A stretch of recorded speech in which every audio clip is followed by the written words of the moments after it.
At the start of our episode, Jill dreams about a girl named Intentions. She is the first princess of the Ravi Empire. The princess tells the prince, "If my memory serves me right, you are Crown Prince Gerald's fiancé." Jill replies that her troops will be captured as prisoners of war, but they will not die if they give up. Jill wakes up from her dream all of a sudden. In the morning, Prince Hades is talking to Jill when the scene changes. He said his brother asked him to bring dragons, so he did. Jill talks about how excited she is to ride dragons, but she knows that dragons don't like magical energy. "Do not worry, my lady," a dragon named Ravi tells her. "Dragons don't like bad magic." Ravi tells Jill, "No, only humans can see me." Right then, a little hatchling comes out of Jill's bag. She calls it Sudi and says that the prince has given her permission for it to come with her. Soon, the soldiers show up, looking clearly scared of the dragons. "Don't worry," Jill tells them to calm down. Dragons are smart animals that are also friendly. Then Prince Hades talks to an agent and tells her, "We will send someone as soon as the right steps are taken and the right people are chosen in the capital. You are in charge of this area until then." This is acknowledged by Jill and they get ready to leave. The whole village says goodbye to them as they leave. Jill says, "It's wonderful that you've managed to protect this place. Your Majesty." Jill is excited on the trip, but everyone else seems scared of heights. They set up camp in the evening. Prince Hades learns more about Jill during this time. She tells them that she is the middle child of 7. Hades has 7 brothers, one of whom is older and from a different mother. The other 6 are about the same age as him.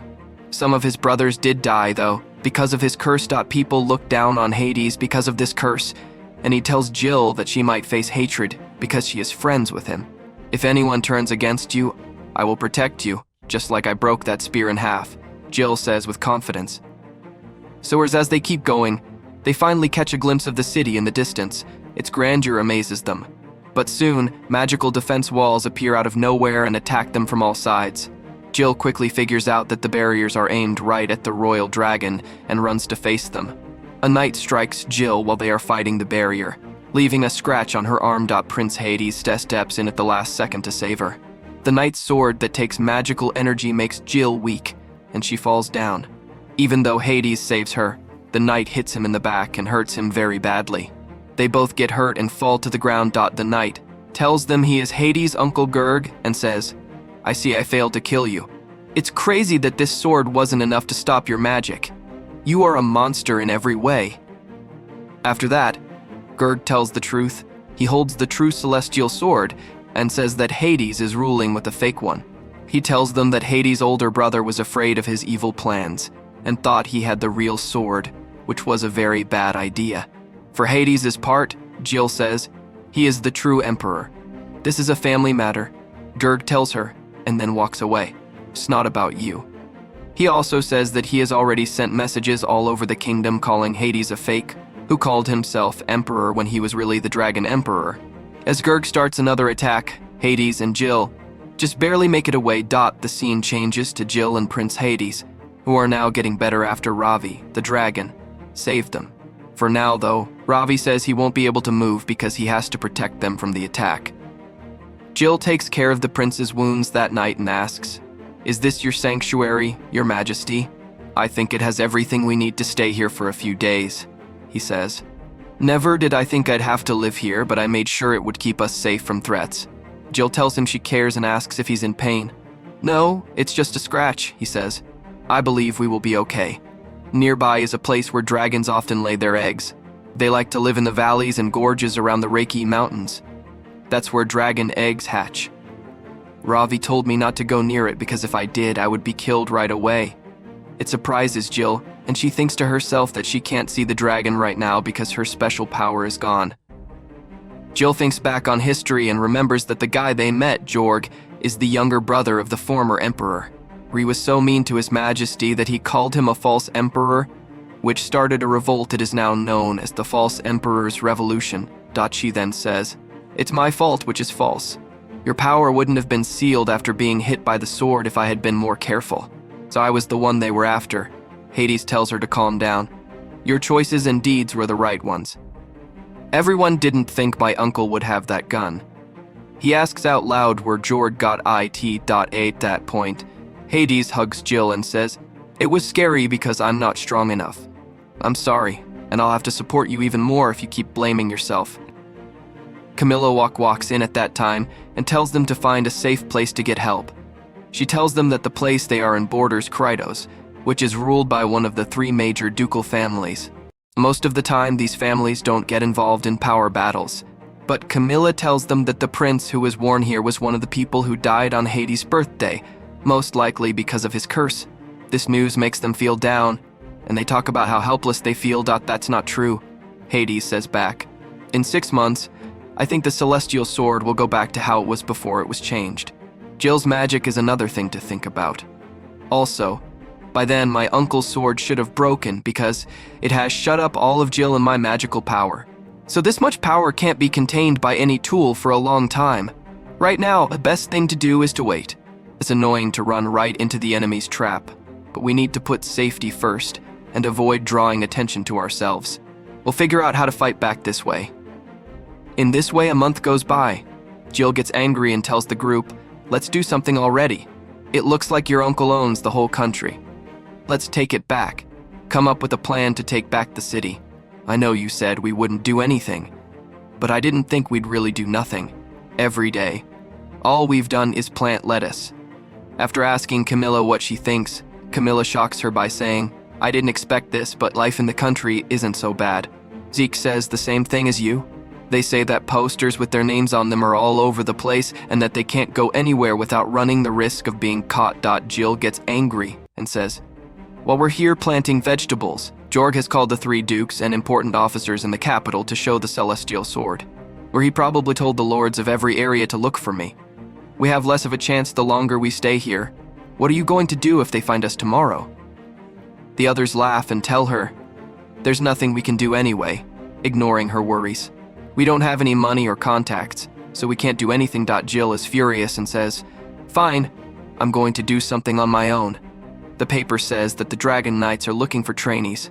No one can beat me, not even with magic. My plan is to join and move up. That way we can make money, make connections, and get knowledge." Everyone stops talking when she gets angry, and she storms off. Zeke follows her and says he's also getting bored. Hades, on the other hand, chooses to stay with Camilla. When they get to the town, Jill says, "This is Duke Neutral's stronghold. He is one of the 3 great dukes. Are the Dragon Knights based here since this is where the family comes from?" "Yes. They are the light of the elite," Zeke says. Jill thinks to herself, it's no surprise that so many people are here. They all want to be Dragon Knights so badly. As they walk through town, they see that there are many pictures of the prince that say he is wanted. It says in the description, "Now a fugitive from justice." Jill frowns at the bad picture and says, "Did they really have to use this picture?" Zeke thinks back to what the king told him earlier. Take care of Jill. She's smart, but she doesn't know how our kingdom works. So the most important thing is that she's young. I have no plans to fight her, and I don't want her to dislike me for any choices I make. Zeke agreed and said, "Yes, I'll look out for her. It's my job."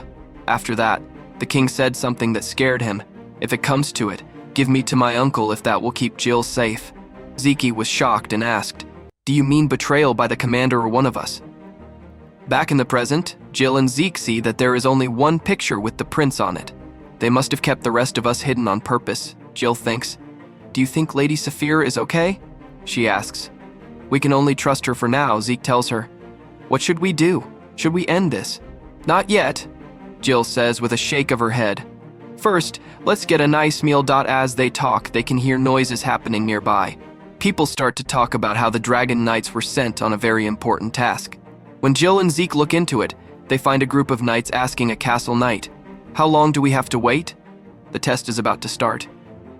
Suddenly, a huge dragon shows up and starts fighting the people in the crowd. One of the heroes is saved by Jill as she jumps into action. She tells him to start getting everyone out of the building. The roads in the south look clear. She takes his sword and gets ready to fight the dragon. "Don't be careless," the hero tells her. "That sword won't cut through a dragon's scales." Jill thinks to herself, "That sword won't cut through the dragon's hide. I need to shoot for the inside of its legs." When Jill hits the dragon, it gets hurt, but it stays standing and doesn't move. Jill takes a step back in shock when the boss rides up on a smaller dragon. "Congratulations, you passed the test," he says. Eyes. When Jill and Zeke learn that the whole thing was just a fake exam, they are both shocked. Jill asks about the broken waterfall while she is still thinking about what happened. So that fountain was supposed to be torn down anyway. The boss says, "The dragon you fought is one of the dragon knights," he says. It's very smart, and following orders like these takes a lot of trust and a lot of training. Emperor Hades is talking to a young woman next to him while keeping an eye on Jill from a distance. "Jill will be my wife one day," he says with a soft smile. "I love her very much, she's so sweet and lovely. Were you the one who stopped the dragon?" The woman asks. "Don't tell anyone about that," Hades replies with a grin. Jill might think the test findings were unfair if she finds out. "Couldn't you use the dragons to take back the capital?" she asks. "That would defy reason," Hades answers after some thought. Plus, Rafi's defense of the kingdom has become less effective as he gets weaker. All of a sudden, Hades hears a voice that says, "I am alone." He quickly turns around because he is scared. "What's wrong?" asks the woman. "Nothing," Hades says with a shake of his head. "It's not important." Back to Jill and Zeke. The scene changes. A young woman walks up to them and says her name is Lanzia Thiufi. She is the first princess of the Rafi Empire and the leader of the Dragon Knights. This is the same woman Jill saw in her dream at the beginning of the episode, the one who killed herself. When Jill sees her, she feels like she knows her. Despite being shocked at first, Jill offers her hand to say hello, and the two of them say nice things to each other. At the end of the show, Jill and Lanzia greet each other warmly, a hint at the problems and partnerships that are yet to come. Now the show of this anime for today is over. Make sure to subscribe to the channel and turn on the notification bell to see more exciting shows.